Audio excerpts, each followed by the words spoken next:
Assalamualaikum, selamat siang semuanya. Gimana kabarnya? Mudah-mudahan semua sehat. Sudah siap di depan layar kaca? Anda udah makan belum? Bapak sudah makan? Atau lagi puasa? Oh udah ya, baiklah. Saya Kak Ros juga sudah siap dong menemani Anda di acara Rumpi No Secret. Daniel juga di pojokan sana. Rapi banget hari ini ya. Mau kemana sih Daniel?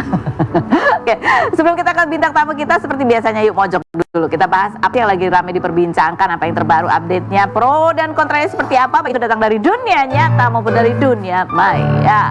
Ini dari Hana Hanifah ya. Ini Hana Hanifah kan dulu terakhir kita undang tuh sempat beritanya adalah dia nggak jadi nikah, padahal udah tunangan apa segala macam. Dia bilang karena salah satunya ya karena orang tuanya masih belum setuju gitu kan ya. Tiba-tiba nggak ada.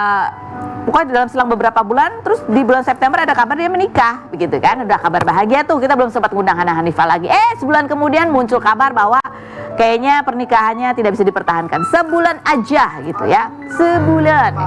Nah ini nih kabar bahagianya nih, tiba-tiba ada fotonya. Kita nggak tahu nih kenalnya kapan, gimana? Karena kan dia baru putus, baru nggak jadi kawin ya. Apa ini cowok yang dulu juga itu? Atau gimana sih, nggak tahu juga ya. Tapi kita lihat di instastory-nya itu Hana Hanifah tuh seolah-olah menyiratkan ada sesuatu yang menyebabkan akhirnya rumah tangganya tuh gonjang-ganjing ya. Ini kita nggak tahu sih ini buat apa gitu, buat siapa atau apa gitu ya.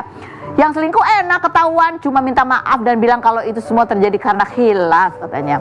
Tapi yang diselingkuhin harus nanggung trauma yang kadang bisa bikin insecure sampai mikir, emang aku kurang apa sampai dia cari di orang lain. Sumpah itu capek banget rasanya karena kita nggak tahu kapan perasaan itu bisa hilang. Aku setuju banget sih sama pernyataan ini ya. Karena bisa menimbulkan meninggalkan perasaan insecure gitu di orang yang diselingkuhin. Padahal sebenarnya bukan salah dia ya salah yang selingkuh lah. Bukan ada yang kurang yang selingkuh itu kurang. Oke, baik. Oke. Nah, ada lagi postingannya Hana gitu soalnya ini dia postingkan kalau ini di feed ya. Di feed ini posting sendiri gitu. Postingan suami tapi udah dihapus ya, makanya kita tahu itu ada masalah tuh karena tiba-tiba postingan pernikahannya dia tuh udah nggak ada gitu. Terus dia posting ini, captionnya adalah gini, mending gak usah kenal dari awal katanya gitu. Nah kemarin si suami ini bikin press conference karena dia ngerasa perlu meluruskan bahwa gonjang-ganjingnya tuh akibat perselingkuhan, karena dia membantah sebenarnya tidak ada perselingkuhan, yang ada adalah miskomunikasi, salah tangkap, salah sambung. Kita lihat klarifikasinya berikut ini ya. Gitu. Jadi kita nggak tahu ini ini udah diproses cerai ya.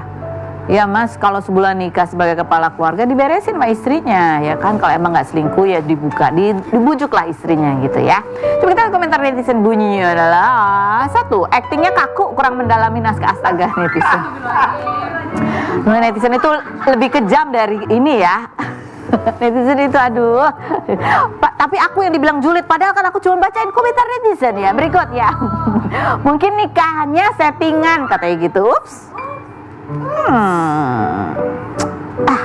Nanti kita pastikan, kita undang orangnya. Daripada kita omongin di belakang ya, nanti kita undang, kita tanya. Yang berikut, aneh ya, baru pisah tapi mukanya happy banget.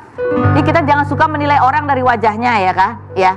Ini kalau lihat wajah aku kayaknya kayak lempeng aja, itu karena botox aku di sini ya. Aku udah terlihat heran gitu. Itu karena kenceng di sini gitu.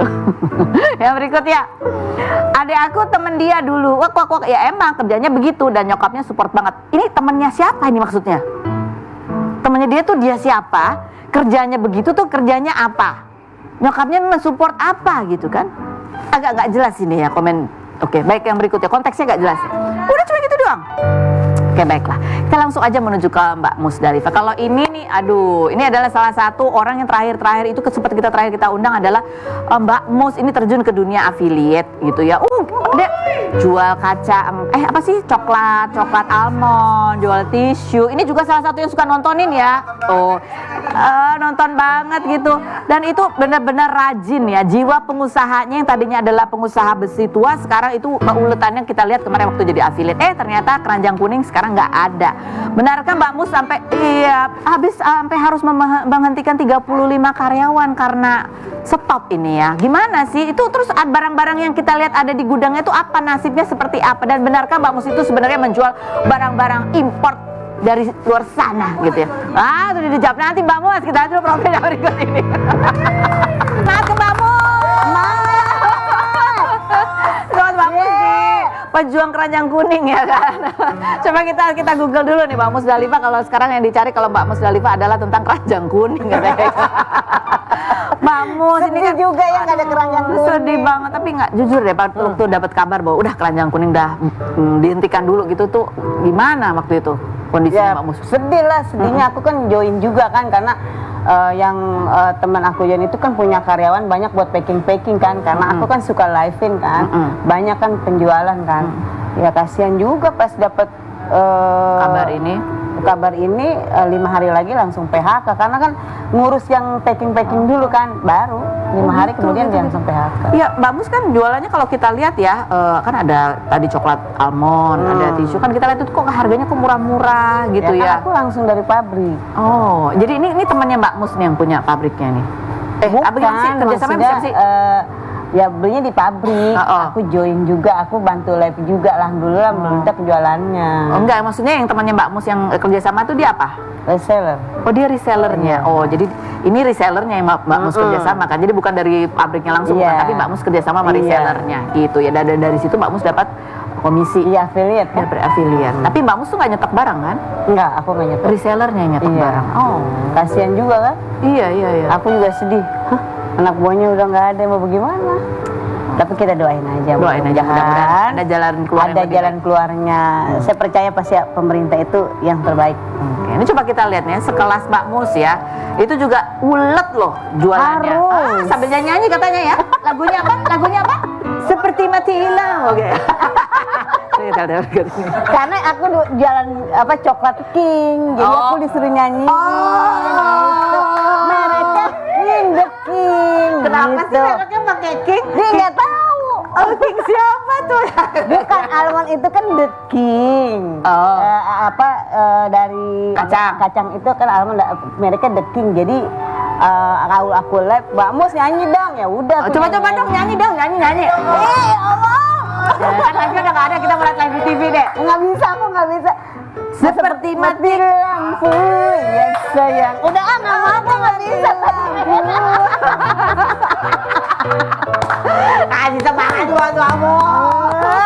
Pokoknya semangat aja. Coba kita lihat ini kompilasinya Mbak Mus live di TikTok berikut ini. Jika nonton 10.000 itu. Enggak, Mbak Mus itu tuh syuting di mana sih, di rumahnya Mbak Mus sendiri itu? Enggak, di gudang. Gudangnya siapa? Gudang reseller. Iya, reseller itu. Oh ya ampun, segitu totalitasnya ya Mbak Mus ya. Oh, kalau aku memang kalau kerja memang ulet. Oh kerja memang ulet. Oke. Harus. Mbak Mus, ini ada pertanyaan yang jawab ya dengan jujur nih. Karena ada tudingan-tudingan. Mbak Mus sih ini jualannya jualan sembako. Emang kenapa? Menutup rezeki yang offline gitu. Kan kita kan memang sekarang zamannya udah zaman digital gitu. Harus mengerti juga, harus belajar juga. Sebenarnya aku nggak nutup ya, karena kan murah ya. Ya paling ngambil untungnya 1.000, 500 perak, 2.000. Tapi karena banyak. Jadi ya mungkin pikirannya yang enggak kali. Yang penting nggak menutup rezeki orang, karena rezeki orang pasti udah dikasih, nggak ketukar rezeki orang itu. Dan Mbak Mus kan juga bantuin jualannya reseller. Iya. Gitu ya. Resellernya juga jualan offline juga atau dia cuma digital aja sekarang ini? Temannya digital aja. Oh sekarang ini digital aja gitu ya. Nah terus habis gitu juga ada tudingan, Mbak Mus sih jualan barang-barang import nih pasti nih. Enggak dong. Enggak aku ya? Tisu, bawang goreng, masa impor bawang goreng gimana Mbak? Jadi ini UMKM memang ya? Iya, aku memang UMKM. Aku nggak ada barang-barang kayak dari luar, aku nggak ada. Nggak ada ya? Nggak ada. Tisu tuh kok bisa murah gitu sih Mbak Mus? Tisu kan aja aku bilang setengah harga. Iya, setengah harga. Maksudnya setengah beramal kalau setengah beramal? Iya, maksudnya itu aku dagangnya ngambilnya nggak banyak-banyak. Yang penting lancar, laris. Yang penting pembelinya juga suka. Jadi aku yang penting karyawan dari reseller itu juga istilahnya kerja di situ lancar. Jadi aku nggak usah ngambil untung 10.000, nggak ada. Jadi untungnya tuh emang Jawa 1.500 perak. Istilahnya tuh ada istilahnya cek tung, cepek untung gitu ya. Sedikit-sedikit tapi banyak. Tapi berkah juga halal gitu ya. Nah terus ada lagi banyak tudingan kayak ngerusak harga nih Mbak Mus nih. Kok harganya lebih murah jadi ngerusak harga di luaran? Itu nggak ngerusak harga, memang segitu. Memang segitu harganya. Memang segitu. Itu nggak ngerusak harga. Biarkanlah, yang penting aku istilahnya istilahnya nggak ngambil untung banyak. Jadi kan orang senang. Oke. Nah, Mbak Mus sendiri nih sebagai dari dulu kan emang udah pengusaha, udah dagang gitu ya. Ini menghadapi situasi kayak gini nih sebagai seorang pengusaha ngelihatnya gimana sih Mbak Mus? Sedih sih pasti iya ya. Sedih, tapi memang kalau pengusaha itu sudah biasa. Kayak aku juga besitu juga aduh pernah dari harga 5.000 turun rok 1.000. Tapi nggak ditutup gini. Turunnya anjlok, ntar naik lagi lama. Memang kalau pedagang jadi harus sudah ada siap. antisipasinya. Iya. Antisipasinya apa kalau dari sisi Mbak Mus ya, kalau buat tips ya buat kita-kita nih? Ya, Karena dagang kan ya nggak tentu nggak pasti ya. Ya memang harus siap. Jadi mau gimana kita dagang nggak satu itu aja. Jadi dagang apa lagi nih? Jadi kita memang harus siap untuk ke depannya harus apa endingnya. Jadi endingnya itu pasti ada kerugian ke apa. Nah, Mbak Mus sih selama ini yang kemarin tuh ya jadi affiliate itu kerjasamanya cuma sama satu reseller aja atau ada beberapa reseller ya? Banyak. Ada banyak. Iya. Mbak Mus ceritain dong gimana tuh mereka ketika menghadapi perubahan ini? Kan tadi ada yang 35 karyawan. Iya, di PHK. ada yang 50. Ada juga benar. Ada ya kan aku kan ada korma juga kan. Ya ada semacam kayak kolagen itu. Itu juga. Terus Ada. terpaksa harus PHK juga. Mbak Mus itu bisa kenalan sama reseller UMKM itu? Itu dari mana sih ceritanya tuh? Ya, Gimana? itu kan aku naruh bio di TikTok, naruh telepon jadi pada kontak. Pada kontak.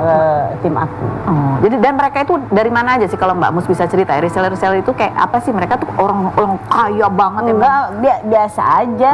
Biasa aja ya karena uletnya kali. Karena UMKM semua kalau aku.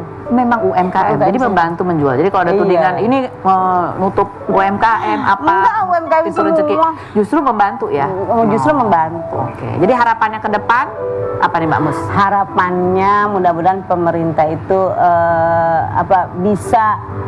bisa membantu UMKM, bisa membantu kita juga Affiliate-nya. ya. Affiliate juga pokoknya mudah-mudahan pemerintah itu yang terbaik mengatur affiliate UMKM sendiri. Jadi sekarang nggak live ngapain dong Mbak Mus? Hah? Nggak live sekarang ngapain? Kan biasanya live. Di sebelah ada. Oh iya. Mantap banget ya. Ulat. Harus dong. Oke, baik. Berikut ini kita akan menuju ke bintang tamu selanjutnya. Ini juga berita yang viral juga. Ini adalah tentang sebuah kasus gitu ya. Kemarin ramai diberitakan ada kasus penganiayaan hingga berujung sampai ke kematian begitu yang dilakukan oleh seorang yang orang tuanya itu adalah pejabat gitu, pejabat di anggota dewan ya. Dan ini ramai gitu diberitakan dan kita akan berbincang dengan adik almarhumah dan juga kuasa hukumnya. Betulkah pada saat awal itu sempat kabarnya meninggalnya itu bukan karena dianiaya, tapi ada yang bilang bahwa itu serangan jantung, asam lambung naik, sehingga akhirnya ini yang membuat membuat ini menjadi diusahakan supaya betul-betul diproses seadil-adilnya gitu ya. Alasan kematiannya betul-betul yang sesungguhnya terjadi. Betulkah ada penawaran uang damai gitu dari pihak pelaku? Kita lihat dulu profilnya berikut ini. Kita sudah bersama dengan keluarga korban. Di sini ada Alfika nih adiknya. Kamu juga termasuk bungsu ya, adik bungsu ya. Dan Kiki ini sepupunya gitu ya. Nah kita tahu kasus ini semakin besar itu selain dari berita juga setelah Bang Hotman Paris memberikan perhatian khusus begitu ya tentang kasus ini. Nah aku mau tanya nih sebenarnya ini pertama kali keluarga itu mendengar kabar meninggalnya kakak kamu itu siapa yang ngabarin? Sahabatnya almarhum. Sahabatnya, lagi Ya. perempuan? Perempuan. Ya. Dan benar awalnya dia mengatakan bahwa itu sakit jantung itu serangan jantung. Ya, dia kirim DM ke kakak saya yang di rumah, yang satu lagi. Dia bilang katanya ini kakak kamu meninggal, Andin meninggal katanya gitu, serangan jantung. Tapi teman almarhum juga taunya dari temannya lagi gitu. Oh, jadi nggak pasti nih Ya. sebetulnya. Sampai akhirnya kalian nge-DM ke pacarnya itu sih yang sekarang menjadi terduga pelaku ya. Itu Enggak sih. aku sih yang Kamu, DM. Iya. kamu yang nge-DM. Kamu Iya. tanya apa? Karena pagi-pagi tuh jam 9-an nenekku datang ke rumah sambil nangis-nangis bilang kalau Dini udah nggak ada. Karena aku tahu sosial medianya, jadi yang aku terpikirkan kayak cuman ngechat aja langsung ke pacarnya untuk minta nomor handphone, terus aku telepon. Terus dia bilang apa? Nah, pas aku telepon, itu dia mengarahkan aku untuk ini sama polisi aja, kayak gitu. Terus aku tanya ke polisi gimana keadaannya Dini. Terus dia bilang kapan keluarga bisa kesini? Udah nggak ada. Ini bisa biar cepet-cepet diambil gitu. Terus aku tanya apa penyebabnya, terus ada sakitnya lambung. Yang bilang siapa? Polisi. Polisi itu. Terus akhirnya keluarga datang kan melihat jasadnya. Langsung kita berangkat tuh ke Surabaya jam 5 sore. Dari situ langsung bikin laporan polisi sih. Bikin laporan polisi. Tapi kalian sempat lihat jasadnya? Lihat. Ada keanehan yang kalian lihat? Jadi selama di perjalanan ini nih, kita dikirimin foto-foto sama video-video yang mungkin siapa yang viral kirim? sekarang. Sahabatnya. Oh, sahabatnya? Iya, sahabat dari Dini. Oh, jadi foto-foto dan video yang sekarang viral itu juga sempat dikirimkan ke keluarga? Iya, udah. Begitu. Udah. Kayak voice note gitu, udah dikirim semua. Terus kita lihat juga udah banyak kejanggalan kan, karena di sini udah banyak memar-memar kayak gitu. Jadi kalian langsung berinisiatif untuk membuat laporan polisi, begitu ya? Jadi kalian nggak percaya bahwa penyebabnya adalah asam lambung? Karena banyak memar kan di badan gitu, udah ada bukti foto gitu. Oke. Baik, ini kita lihat ini ada statementnya ya dari yang awal gitu tentang penyebab meninggalnya Dini gitu. Ada kita lihat stock shootnya ya. Ini ada artikel ya atau apa nih? Kita lihat. Nah, punya ini ada keterangannya di awal begitu ya. Punya gejala lambung pucat kondisinya, ada muntah 1 kresek itu di apartemen katanya begitu. Selain itu juga ini sempat ada gitu menampik saat ditanya itu sempat apa ada apa sih itu mobil itu ya terseret begitu ya. Itu juga dibantah gitu di awal-awal oleh pihak kepolisian. Kalau keluarga sendiri ketika melihat ini ada keterangan resminya penyebab meninggalnya itu adalah karena sakit lambung, sementara keluarga juga menerima foto-foto dan video itu apa yang kemudian diambil selain ini lapor polisi? Sempat dapat ketika aku lagi di jalan juga kan, beritanya udah rilis katanya gitu. Sedangkan aku dapat foto dan video yang bertentangan dengan berita yang disebarluaskan gitu. Aku di situ kecewa pastinya, patah hati pastinya, dan aku juga harus jagain nenekku kan, karena aku bawa ke Surabaya tuh bersama nenekku yang lagi sakit juga kan. Jadi itu aku benar-benar ngejaga, aku nggak banyak ngomong ke nenekku, aku cuman koordinasi sama keluarga di rumah dan aku cari info gitu, gimana di sana, terus sekarang di mana, terus apa aja gitu kejadiannya kayak gitu sih. Nah, ini kan juga semakin ramai ketika kemudian dari akun Lambe Turah gitu ya meng-up berita ini, kemudian juga dari Bang Hotman juga memberikan postingan, memberikan perhatian. Ini apakah juga menjadi strategi keluarga gitu supaya ini mendapatkan perhatian, mengingat ini sudah ada pernyataan resmi gitu sebelum kalian bahkan melihat jenazah? Kalau enggak sih. Jadi kita tuh viral dengan sendirinya aja. Viral dengan sendirinya. Karena kita tuh lebih fokus untuk ngurusin pemakaman gitu. Karena dari mulai perjalanan pun kan lama, terus belum di rumah juga jadinya crowded banget kan. Belum kita bersedih lah gitu. Jadi memang kita nggak sama sekali nggak kepikiran. Ada yang ke rumah pun gitu, aku tolong ya Kak, kita masih berduka, jangan dulu diganggu kayak gitu. Coba kita lihat ini ada beberapa kompilasi ya, baik berita maupun juga video gitu yang kemudian sempat viral dan ini menjadi perhatian publik. Kita lihat yang berikut. Jadi di video awal itu juga sempat viral itu karena yang memvideokan itu sempat ada seperti tertawa gitu ya di awal maupun yang terakhir gitu. Tapi kalian tahu nggak siapa yang mengambil video itu? Yang aku tahu sih tersangka itu. Pelakunya sendiri yang ngambil videonya. Oh gitu, terus kok bisa maksudnya ada orang lain? Jadi kita juga masih bingung ya, kenapa gitu bisa sikapnya masih berubah-ubah kan, karena kayak ada video dia nangis lah, kita juga nggak tahu kalau itu sebenarnya acting atau masih di bawah pengaruh alkohol, entah belum tahu juga gitu, atau misalkan ada gangguan atau apalah gitu. Terus habis gitu juga terakhir itu juga yang viral tuh yang dia seolah-olah kita lihat ingin memberikan napas buatan tapi kondisinya juga aneh ya, duduk kenapa? Iya. Itu terus cuma berdua doang gitu kayak udah lemes banget itu. Bukan lemes lagi, maksudnya kayak udah nggak berdaya. Gitu ya. Kayaknya emang udah gak ada juga ya. Dari videonya juga kan aku bingung kenapa sih mereka nggak cepet-cepet misalkan diangkat kek atau apa kek, kok digeletakin aja terus divideoin gitu kan. Udah tahu anaknya udah terkapar gitu kan. Jadi ini kan mendapat perhatian dari Bang Hotman ya. Keluarga sendiri sebetulnya sebelum Bang Hotman kemudian memberikan perhatian tuh sempat nge-DM Bang Hotman atau apa gitu nggak sih? Enggak sih. Nggak ada. Pokoknya nggak ada pikiran buat minta bantuan ke siapapun gitu. Iya. Malah aku pun nggak berpikir bakal jadi seviral ini, serame ini Kak. Selama perjalanan tuh cuman fokus kayak pengen cepet-cepet bawa almarhum pulang terus pemakaman gitu, karena takut Iya, iya. kelamaan kan. Oh ya.